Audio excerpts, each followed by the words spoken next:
Saudações a todos. Saudações. Meu nome é Selma Costa, sou estudante de 4ª Câmara da Escola de Meditação Áureo Florescer. Hoje, dia 15 de junho de 2025, trago com o meu real ser e o real ser dos meus irmãos a conferência O Anticristo. É um ritual grego em homenagem ao deus Hélio. Peço que vocês olhem com atenção ao gráfico que está aqui.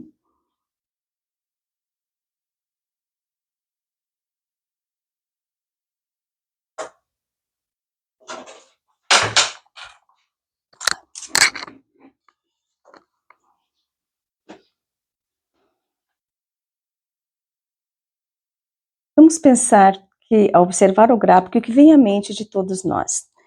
Quando nós ouvimos a palavra anticristo, imaginamos uma liderança cruel e sanguinária, pronta a destruir a humanidade, ou uma criatura horripilante em que basta olharmos para nos exterminar.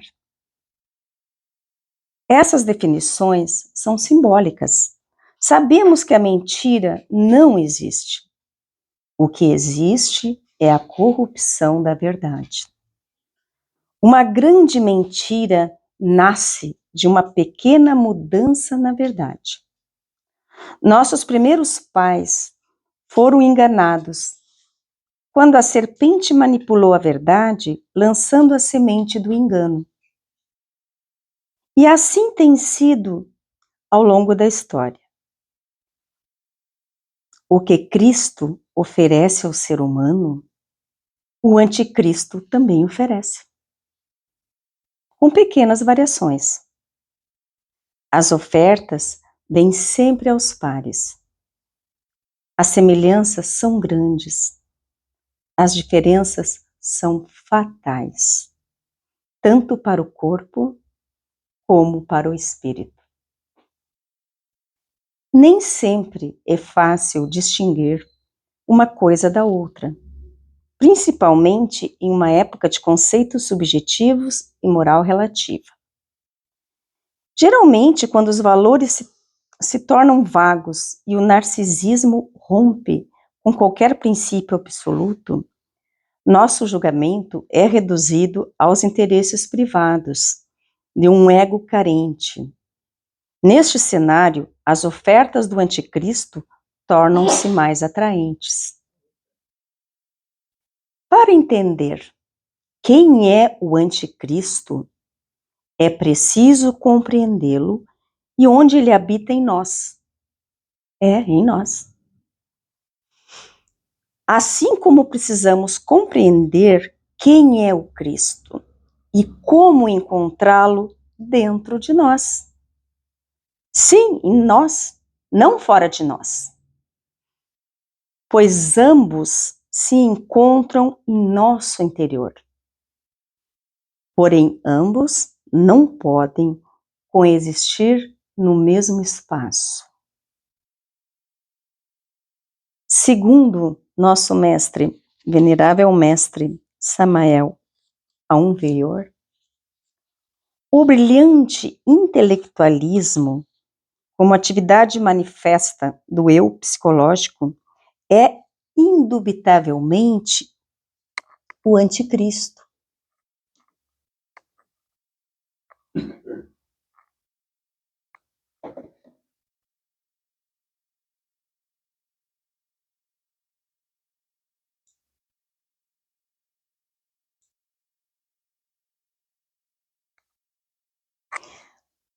Peço mais um momento da vossa atenção para que observem com carinho esse gráfico.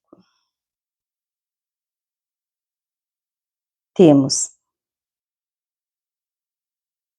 o Cristo e o anticristo.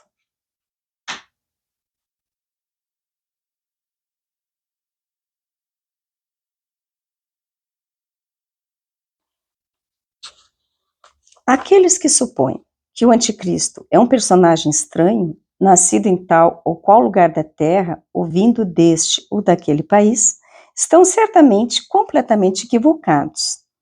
Temos dito de forma enfática que o anticristo não é de modo algum um sujeito definido, senão todos os sujeitos, nosso ego, nossos defeitos psicológicos, os sujeitos que carregamos dentro de nós. Quando se fala que o intelectualismo é o anticristo, porque o intelectualismo, ele acredita na razão e na lógica, e Deus não habita na razão e nem na lógica. Deus habita em nosso interior. Ele está dentro de cada um de nós, dentro de cada criatura criada no cosmos, na natureza. Por isso o intelectualismo é considerado o anticristo.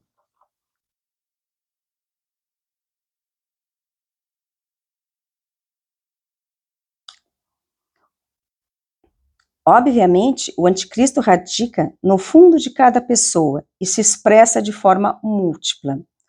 O intelecto posto a serviço do espírito resulta útil. O intelecto divorciado do espírito é inútil. Do intelecto sem espiritualidade surgem os patifes. Viva a manifestação do anticristo. Obviamente, o patife em si mesmo é por si mesmo o anticristo.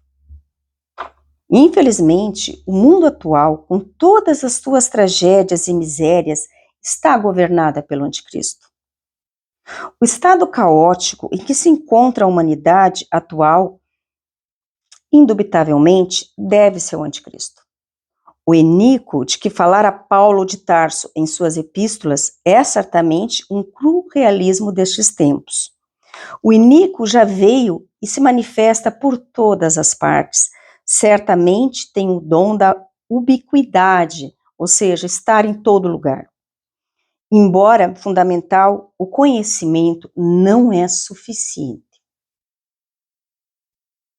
Por que não é? Vamos ver. Você deve se lembrar de um episódio em que um jovem rico se encontrou com Jesus, interessado em saber como herdar a vida eterna. Naquela ocasião, Jesus o fez uma pergunta: sabes os mandamentos? A qual o jovem respondeu sem titubear: não matarás, não adulterarás, não furtarás, não dirás falso testemunho, não defraudarás ninguém, honra teu pai e tua mãe. O conhecimento estava lá. Mas se você conhece o fim da história, sabe que ele não foi suficiente. Judas é outro exemplo disso.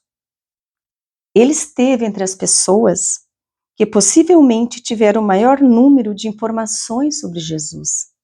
Ele esteve com Jesus. Mas isso não foi suficiente para que ele deixasse de receber o título de filho da perdição, ou seja, de anticristo. Talvez poucas coisas sejam tão eloquentes como argumento em favor deste tópico.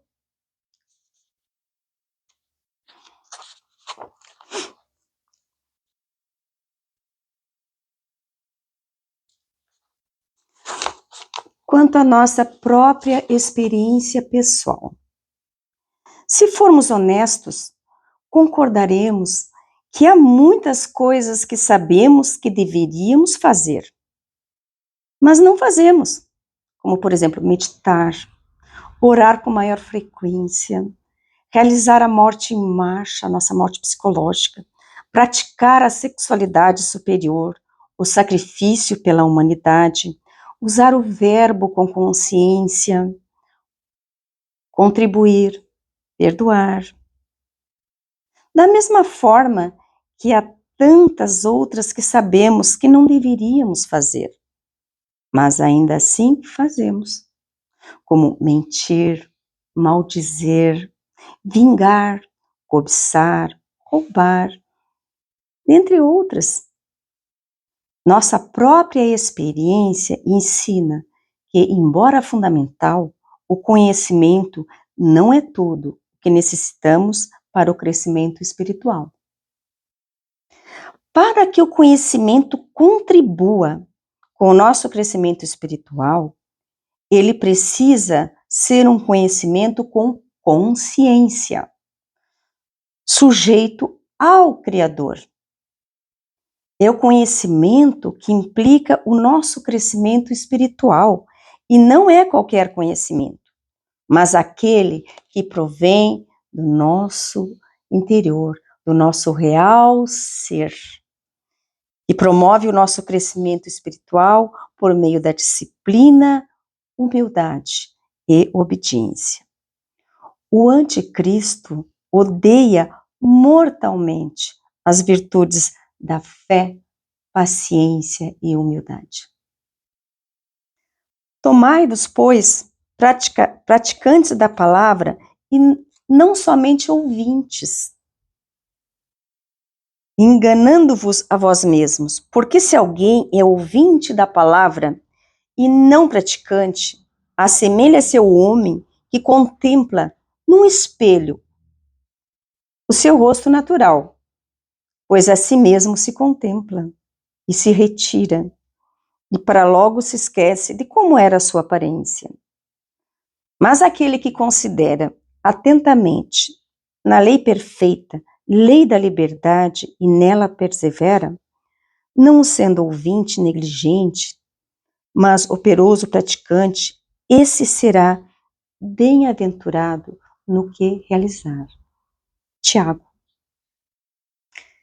Precisamos entender que a natureza do Cristo, tal qual é, não como pessoa, não como indivíduo, mas como poder cósmico. O Cristo está além da personalidade, do ego e da individualidade.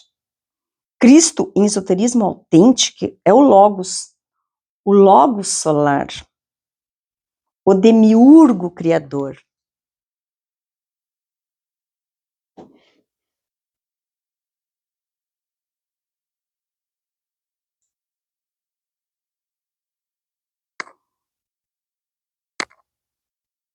Aqui representado pelo deus Hélio, o deus Sol na mitologia grega.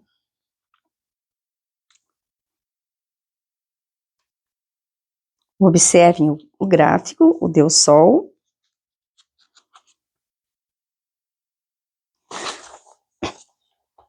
No mundo do Cristo cósmico, não existe individualidade. No universo do Cristo todos somos um.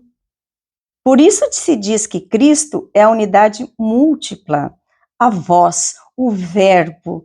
O Logos é uma energia, uma sinergia, um poder, uma força, uma realidade que se move e palpita em toda a criação.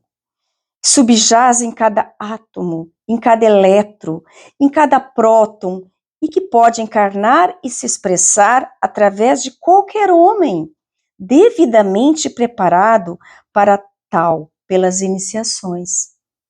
Então, todos nós podemos encarnar o Cristo, todos nós. Cristo e o anticristo desejam que tenhamos uma vida sem culpa. É claro que todos nós queremos viver sem culpa. O anticristo propõe eliminá-la. Você não é culpado de nada, quando muito apenas cometeu uma pequena e justificativa falta. O melhor é negá-la, ou quem sabe minimizá-la. Cristo também deseja que vivamos sem culpa, porém ele não a nega, mas a redime. A culpa existe, é real e traz consequências dramáticas para a vida. Ninguém resolve o problema da culpa simplesmente negando-a. Porque se negarmos nossas culpas, vamos voltar a cometer os mesmos erros e a tentar justificá-los, justificando várias vezes e continuamos no erro. Cristo resolve assumindo-a e oferece ao ser humano perdão, reconciliação e restauração por meio do arrependimento, da confissão e da correção psicológica. Precisamos escolher a quem queremos servir. Voltando ao gráfico anterior, a quem queremos servir? Ao Cristo? Aos nossos defeitos psicológicos? Né? Que é o anticristo? É mais fácil obedecer o anticristo, não há culpa. Você pode errar e dizer, não foi nada, todo mundo comete erro. E não se redimir e continuar. Está se condenando à morte eterna, não à vida eterna. Então, a escolha é individual, é de cada um. Então, precisamos escolher bem a quem queremos servir. Para todo aquele que quiser trilhar o caminho do autoconhecimento, a fim de encontrar seu real ser e fazer nascer em si o Cristo, esta escola de meditação ensina os 3 fatores de revolução da consciência para combater o anticristo, para combater o ego. Então, o primeiro fator de revolução da consciência é a morte psicológica.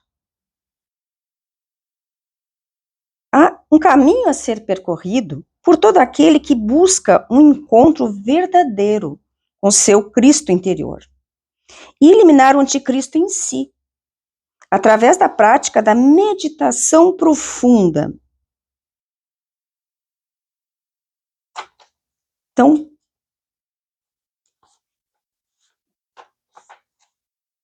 ele vai praticar a meditação profunda, né? Fazendo o seu chamamento íntimo, o seu real ser, aquietando a sua mente, né? Para observar os seus defeitos psicológicos. São luxúria, ira, orgulho, preguiça, cobiça, inveja, gula. Por isso, ao observarmos em nós um defeito psicológico, temos como auxílio, né? Porque é difícil você achar ou que vai conseguir resolver sozinho, que vai conseguir eliminar um defeito psicológico sozinho, sem nenhum auxílio. Não, quando fazemos o nosso chamamento de nosso real ser para que nos auxilie, através da meditação, através da respiração profunda, lembrarmos quem somos e aquietarmos a nossa mente para nos auto-observar, vamos identificar inúmeros defeitos psicológicos, com certeza. Muitas vezes não sabemos como vamos lidar, como vamos eliminá-lo. E aí, neste momento, é que nós temos o auxílio do Deus Mãe em nós, nossa Mãe Divina, a forma feminina de Deus em nós.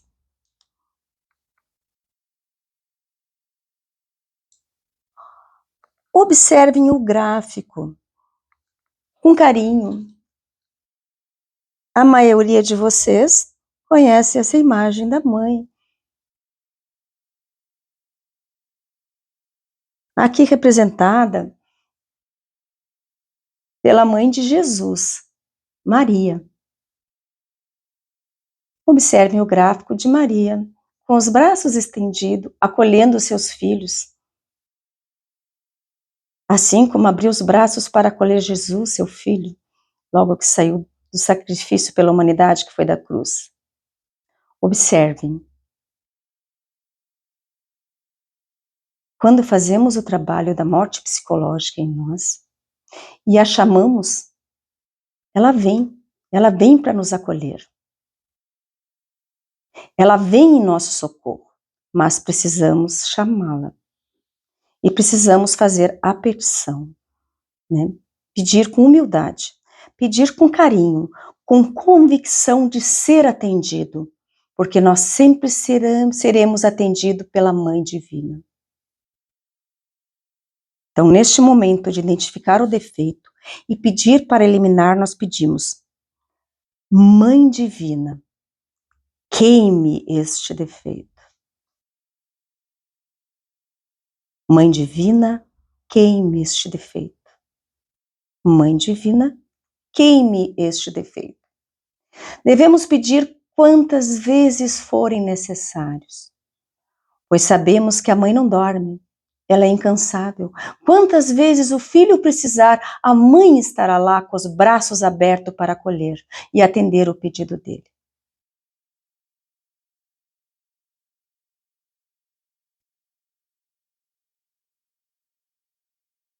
Por isto, Cristo lhe deu a função de mãe universal de todos. Diz a Maria: mulher, eis o teu filho. E ela olha para nós todos, porque todos nós somos esse filho. Entregando ao discípulo amado como mãe, nosso Senhor Jesus Cristo quis também indicar-nos o exemplo da vida em comunhão com o Pai, a ser imitado. Se Cristo nos la deu aos pés da cruz, é porque precisamos dela para a nossa salvação. Não foi à toa que o ressuscitado nos deu sua mãe,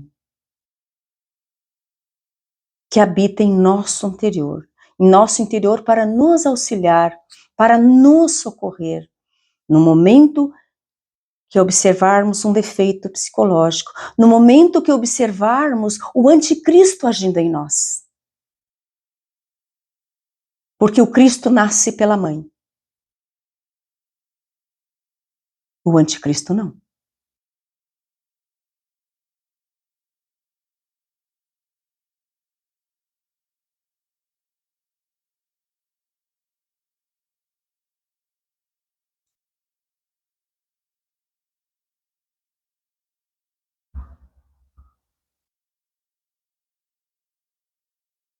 Novamente, voltando ao gráfico do Cristo, né, o logo solar, Hélios, né, é o Cristo que a mãe faz nascer em nós, através do seu coração.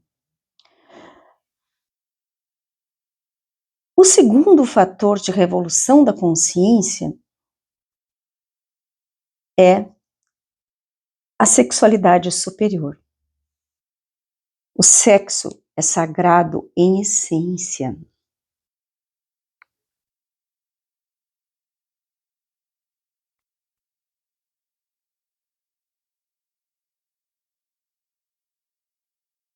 Observe o gráfico da sexualidade superior, Urano e Mãe Gaia, né? Mãe Terra.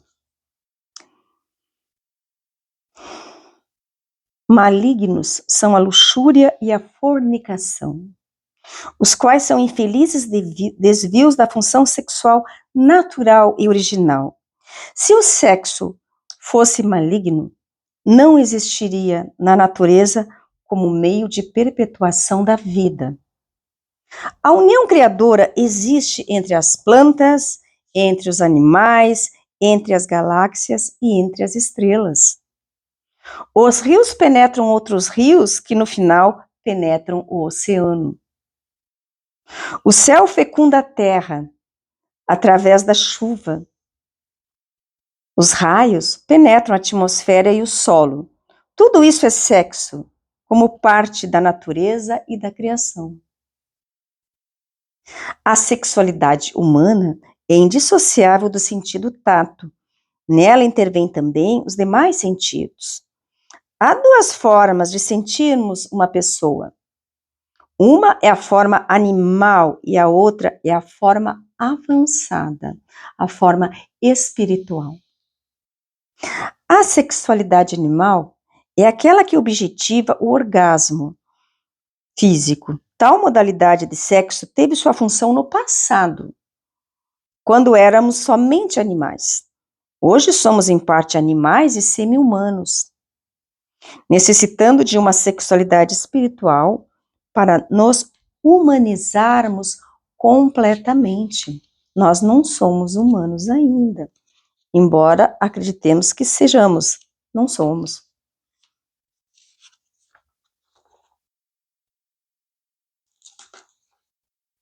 Não somos porque precisamos evoluir espiritualmente. A sexualidade espiritual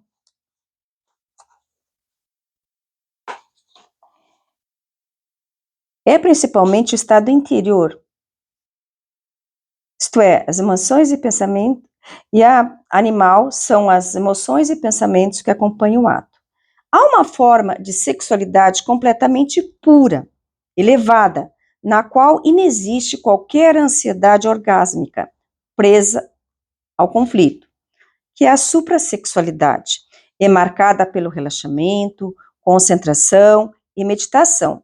É o ato de meditar dentro do ato sexual. Sim, meditação. Também uma oração. Abrindo-se para o sublime, entregando-se para o espírito.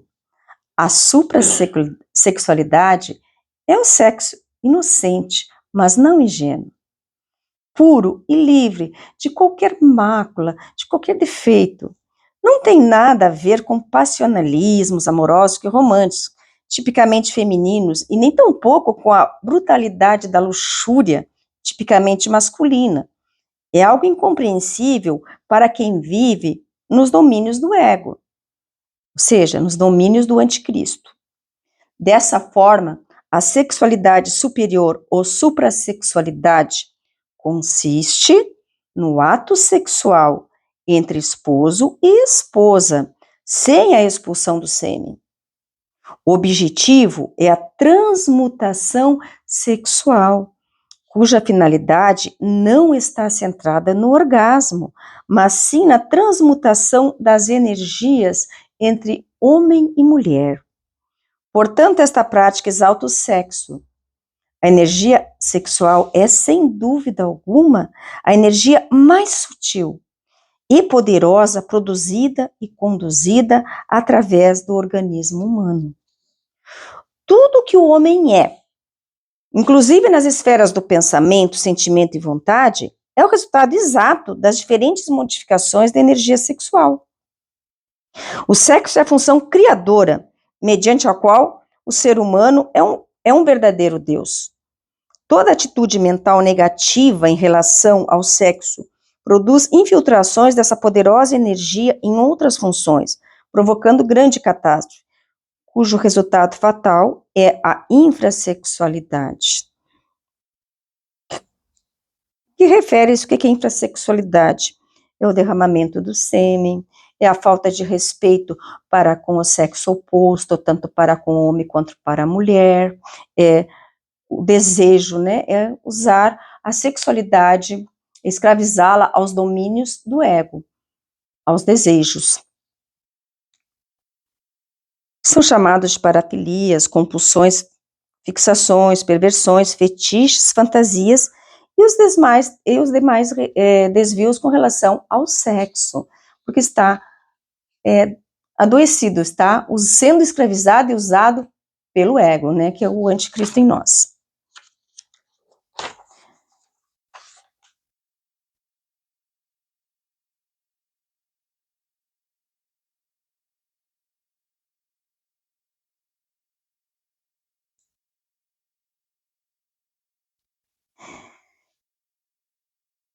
Agora, o terceiro fator de revolução da consciência, o sacrifício pela humanidade. É sacrifício maior pela humanidade se sacrificar pela nossa salvação, que foi o Cristo. Jesus, né, como mestre, fez nascer em si o Cristo, ressuscitou o Cristo, retornou ao Pai. Esse é o sacrifício pela humanidade. E devemos, após trabalharmos os outros fatores de revolução da consciência em nós, temos que trabalharmos o terceiro fator de revolução da consciência, que é entregar os conhecimentos a todos os irmãos.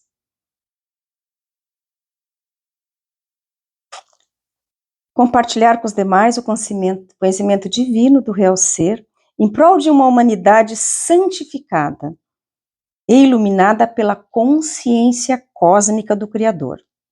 livre da escravidão do anticristo. O conhecimento dos 3 fatores de revolução da consciência é entregue à humanidade gratuitamente e com consciência. Como também a medicina da sagrada ayahuasca, que é entregue à humanidade nesta escola de forma gratuita, para auxiliar os estudantes no desenvolvimento da autoobservação, relaxamento e meditação. Esta escola de meditação entrega estes conhecimentos e esta medicina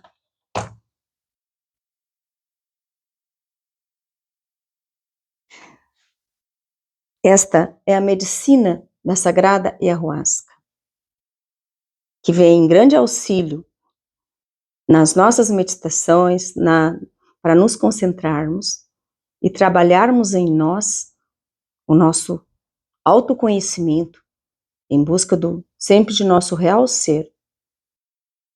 Eliminarmos em nós o anticristo, os nossos defeitos psicológicos, o ego, para sermos livres e trabalharmos no amor do Pai, para que nasça em nós o Cristo, para que possamos irradiar e construir uma humanidade no amor.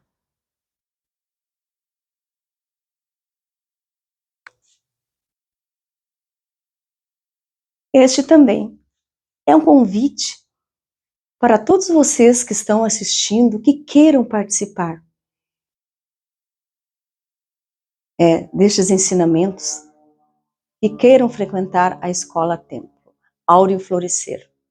Estamos aqui de braços abertos como Maria para acolher a todos.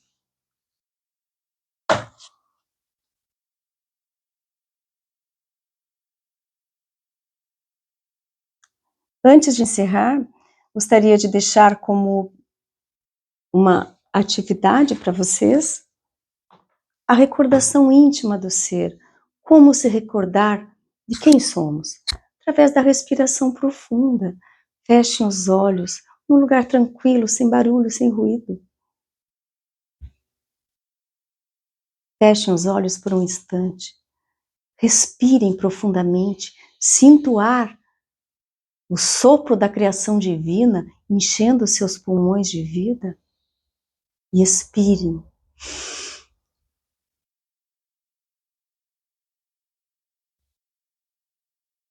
Expirem pelo nariz e expirem pela boca. Agradeçam o dom da vida, que agradeçamos o dom da vida em nós, para que possamos fazer o trabalho do Pai, através dos 3 fatores de revolução da consciência, eliminarmos em nós o anticristo, para que o Cristo nasça. Grata a todos, entrego esta conferência do meu real ser. Todos, que todo aplauso seja para o ser. Todo aplauso seja para o real ser, jamais para a personalidade.